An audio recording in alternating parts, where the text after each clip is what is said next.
सिंध धरती ते अज़ीम हस्तिन जन्म वरतो आहे, जिन तसव ज़रिए हिन कायनात ते तख़लीक़ सां रंगियो आहे। अहिड़िन अज़ीम हस्तिन मां हज़रत आशिक वली बि हिकु आहिनि, जंहिं सिर्फ़ ख़ुदा जी हिकिड़ाई खे ॼातो आहे। चवनि था त ही वली असहाबिन जे दौर में ईरान जे मुल्क खां पेरनि पंध करे मुस्लमाननि में दीनी दर्स ॾियण ख़ातिर ॻोठ हवेली में पहुतल हुआ ऐं पोइ खेस उते दीन जे दुश्मननि तलवारनि जा वार करे हिन वली खे शहीद कयो। हिन वली जो असुल नालो मुश्ताक वली हुयो।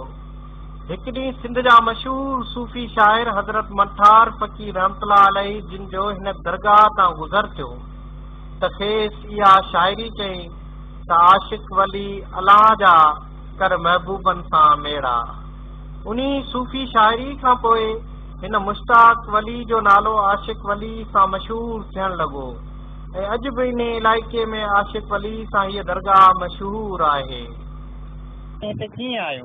असां इहो मालूम थियो आहे त ईरान जो हो, ईरान जो सैयद हो, पोइ जेके मुस्लमानी जहाद कंदे आया पोइ इन में किथे शहीद थियो ऐं पोइ शहादत खां पोइ हिते ई माना हुनजो रहशत हिते ई वञी थी। तंहिंखां पोइ असांजा वॾा बि वेंदा ईंदा हुआ त उहे चवंदा ज़िंदा वली आहे, सम्झनि।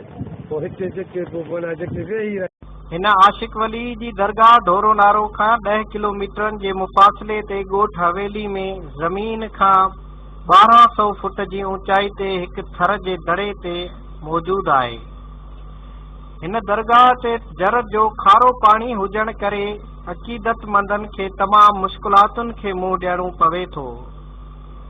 हिन वली जो हर साल सालियानो मेलो पिणु लॻायो वेंदो आहे, जंहिं मेले में सिंध जा मशहूर मल पालवान हिसो वठी कामयाबी माणे माण्हुनि जे हुजूम खां इनामी दाद पिणु हासिल कंदा आहिनि। ऐं जेके पहलवान खटनि था दरगाह ते ऐं आशिक वली जो वॾे में वॾो मेलो आहे, हिते हज़ारे माण्हू अची गॾु हुआ मलाकड़े में। काफ़ी सिंध जा टूट मल बि हिते गॾु हुआ। उन्हनि में पाड़े सिरी जेके आसपास जा उमरकोट जे आसपास नारे डोरे खां वठी सुफिन ताईं ऐं हिते छोर जा माण्हू हुआ। बाक़ी को बि सरकारी नुमाइंदे शिरकत न कई ॾुखो। ऐं असुल गुज़ारिश कंदसि सरकार ते त जेके असांजी तारीख़ी दरगाहूं आहिनि ऐं असांजी सकाफ़ती रांदि आहे, असांजी क़दीमी रांदि आहे, हिनखे हथी ॾियण जे लाइ उन में हिसो वठंदा आहिनि। जेके जीअं ईसन शाह आहे या सूफ़ी साहिब कलाकड़ो कराईंदा आहिनि, उन्हनि में सरकार जो ज़रूरी हथु हुजणु खपे। पोइ मल पहलवान जेके आहिनि ॿाराड़ी जी सिंध ते जेके मेला थियनि था उनमें काफ़ी ॾुखियायूं आहिनि, निराश जा मसइला आहिनि ऐं काफ़ी मल पहलवान जेके बीमार आहिनि जा वज़ीफ़ा कंदा आहिनि। ऐं सिंध में सिंध जे अंदरि 27 ज़िला आहिनि, उन्हनि में जेको आहे सिर्फ़ु 16 मल पहलवान स्पोर्ट्स में कोच आहिनि, बाक़ी ज़िला ख़ाली आहिनि। काफ़ी मल पहलवान जा जेके ॾुखियायूं उन्हनि खे आहिनि उहे सरकार खे अची लाइ उन्हनि खे जेके सहूलियतूं ॾिनियूं वञनि। मसइलनि जो शइ आहे कोन, हिते पाणी न आहे, हिते असां वटि रस्तो न आहे जेको मिसाल ॻाल्हि गाॾी चढ़ी अचे मथे, ऐं सीढ़ी बि हितां खां रोड ताईं जेका सीढ़ी आहे सीढ़ी बि न आहे जेको माण्हू सीढ़ियुनि ते चढ़ी अचे। अहिड़ा सिंध में जेके वली आहिनि उन्हनि वलनि खे विसारे छॾियो आहे, त उन जे करे त मसइला पोइ त हाई लेवल ते बि ख़राबु थियनि था। सिंध त आहे वलनि जी पीरनि ऐं फ़क़ीरनि बुज़ुर्गनि तंहिंखां पोइ हज़रत मंठार रहमतुल्लाह अलैहि उनखे फैज़ मिली आहे। उनखां पोइ हुनजो नालो मंठार फ़क़ीर रहमतुल्लाह अलैहि जो नालो चेंज करे आशिक वली रखियो। ऐं हिते ॾाढो असांखे मुश्किलातूं आहिनि, पाणी जूं आहिनि, पाणी तमामु खारो आहे ऐं तमामु भिट वॾी आहे। उते जेके ज़ाती नंढा आहिनि उन्हनि खे पाणी सहूलियत न आहे ऐं ॿी बि न रोड़ी सहूलियत आहे।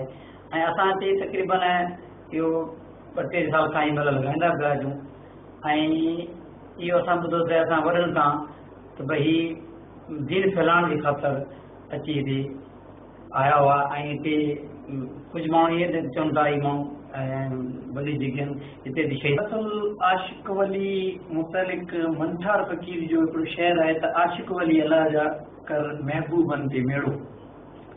हूअं त आशिक़ वली 500 साल खनि क़दीम जीअं असांजा 7 नस्ल आशिक़ वली जी ख़िदमत कंदे सर्फ कया आहिनि। आशिक़ वली ते साईं मंठार फ़क़ीर जो मौजूदा गादी नशीन साईं ज़ामिन शाह बि हर साल हाज़िरी ॾींदो आहे ऐं मंठार फ़क़ीर जी शाइरी खां पोइ आशिक़ वली उजागर थियो ऐं असीं तक़रीबन दरगाह ते सभ खां पहिरीं त मेलो हेठि त लॻे थो पर को बि माण्हू दरगाह ते वञी नथो सघे, त उन लाइ सभ खां पहिरीं त दरगाह ते रोड जो हुअणु ज़रूरी आहे ऐं मिठे पाणी जो हुअणु ज़रूरी आहे। इहे ॿई शयूं न आहिनि ऐं बिजली बि कोन्हे। पहिरियों त बिजली, रोड या पाणी इहे शयूं दरगाह ते हुजनि त दरगाह तमामु ख़ूबसूरत। आशिक़ वली जे मेले में मल मलाखड़ा पिणु ॾिसण विचा हूंदा आहिनि, जेके ॾिसण लाइ केतिरा ई शौक़ीन इन मलाखड़े में पहुची 4 चंड लॻाए छॾींदा आहिनि।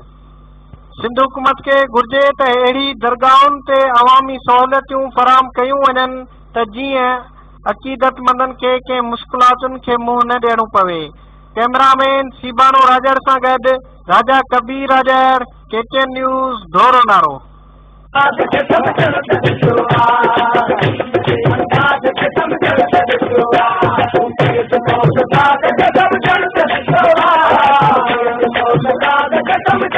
Oh,